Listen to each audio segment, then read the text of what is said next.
Gracias, doctor. Buenas noches. Tengo dos preguntas, pero por el tiempo ya nada más le voy a alcanzar a hacer una.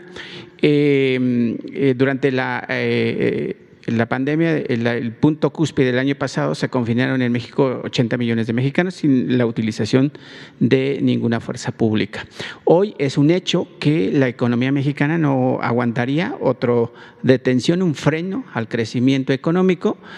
Yo quisiera saber si con esta tercera oleada y con el aumento de casos en 10 estados de la República podría frenarse la economía o regresaríamos a un confinamiento de la población.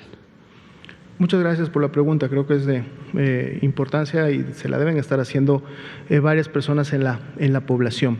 La Jornada Nacional de Sana Distancia, que fue precisamente esta medida que se realizó a nivel de todo el territorio nacional en las 32 entidades federativas con instrucciones y con intervenciones iguales para todas, tenía un objetivo muy específico al inicio de la pandemia y al inicio de la epidemia en México, que era, obviamente, por un lado, directamente disminuir la transmisión, los contagios y, por lo tanto, la carga de enfermedad en la población, pero con un objetivo secundario, que es al disminuir esta carga de contagios y de enfermos, disminuir entonces la demanda hospitalaria, que sabíamos vendría en su momento cuando la transmisión comunitaria y epidémica estuviera presente en todo el país, para dar tiempo a la reconversión y expansión de los hospitales, que a inicios de la epidemia o cuando se veía que el virus estaba por llegar al país,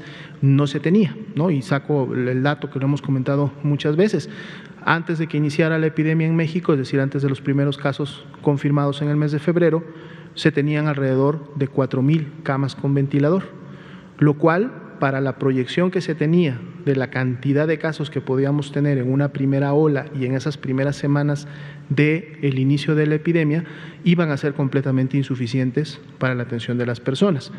Aplanar la curva, que es un término que se usó durante mucho tiempo y lo hemos explicado también, tenía que ver precisamente con el hecho de no genero tanta transmisión, no genero tantas personas enfermas y doy tiempo para que esas 4,000 camas con ventilador se expandan y se reconviertan a más de 12,000 en un momento. De hecho se llegó a un punto de 14,000 más adelante, en donde podría haber entonces ahora sí suficiencia. Y estoy tomando solo el ejemplo de las camas con ventilador. Lo mismo sucedió con las camas generales, hubo este incremento para poder tener la atención. Entonces ese era el objetivo de la Jornada Nacional de Sana Distancia y por eso se implementó priorizando en ese momento la salud y la vida, priorizándola en comparación a las actividades económicas y a las actividades sociales. Pero entonces luego vino el semáforo de riesgo epidémico, que es el que actualmente tenemos vigente, el cual ya permite realizar acciones diversificadas, acciones regionalizadas, en donde ya no todas las entidades tienen que aplicar la misma intensidad de medidas de mitigación, de control, de distanciamiento social, sino que más bien lo hacen en función justo del nivel de riesgo en el que se encuentra. Y esto entonces va de la mano con, ¿qué pasa si viene una tercera ola? Bueno, si viene una tercera ola, tendríamos que ver en qué entidades se produce esta tercera ola.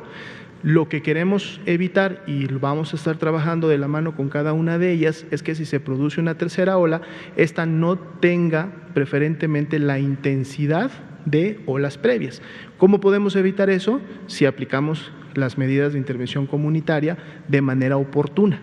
Por eso la medición constante para alertar a cualquiera de las 32 entidades, como ya lo hicimos en su momento con Chihuahua, de si estás teniendo un incremento que va encaminado a que tu nivel de riesgo se vaya a un naranja o potencialmente tengas que regresar a un rojo, frenarlo desde que te encuentras en el amarillo o en el naranja, no esperar a que llegues al rojo, implementar medidas que precisamente eviten esta afectación económica y social que en un momento determinado se puede tener a consecuencia de las medidas preventivas.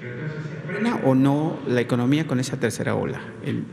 Lo que pasa es que eso sería una consecuencia si entidades llegaran a un nivel rojo, recordando que el nivel de riesgo máximo o de color rojo es el que implementa las medidas más intensivas y de mayor magnitud de distanciamiento social, de disminución de la movilidad, de cierre de actividades no esenciales, que son las que tienen como consecuencia afectación económica. Entonces, eso obviamente en el corto plazo todavía no está evidenciado ni se da, y más bien en este momento lo que tenemos es oportunidad de detener y evitar que eso ocurra, porque si entonces las medidas se implementan de manera oportuna, no tendríamos por qué estar llegando a esos niveles y más bien podríamos estar nivelando la epidemia y volviendo nuevamente a un control, obviamente si todas las entidades en esos niveles de riesgo se suman a las actividades. Okay, gracias. ¿Sí?